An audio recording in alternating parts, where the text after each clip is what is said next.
that there were no body cameras that night? Could you address that? There were no body cameras of the actual incident itself. There were body cameras from responding officers. We believe that video may have been from one of the responding officers. Also for you, Chief Amina Elahi, why did you take action against Hallahan and not Mattingly? What made her email different than Mattingly's in tone or content? We are also aware of the email by Sergeant Mattingly. Again, that is something we are reviewing and determining what course of action to take.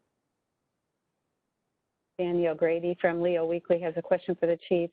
Do you think use of force at protests is an effective way of keeping protests from escalating, or does it fuel reaction? What is your goal in using it? The use of force at a protest is no different from use of force in any other circumstance. We only use it when the circumstance dictates and only when needed to protect life or in some cases in protests, serious property damage. Okay. Are there any other questions from the media? Oh, there's one. Chief, I'm sorry, this one's for you as well. What do you expect this weekend with the protests, and has the department heard of any large armed groups coming to Louisville? I would imagine over the next weekend, people will continue to voice their First Amendment concerns.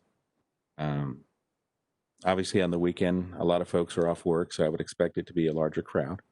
We have heard rumors of various folks coming in from out of town for the protest on both sides of the issue. I have not received any additional specific information on militia groups coming to town.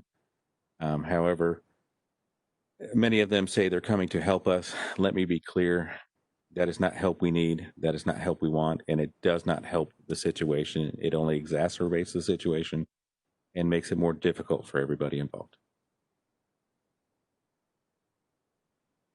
One more question from Amina Elahi, and then we'll close.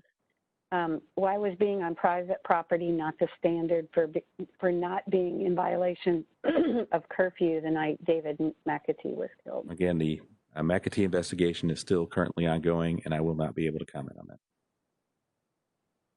Okay, thank you.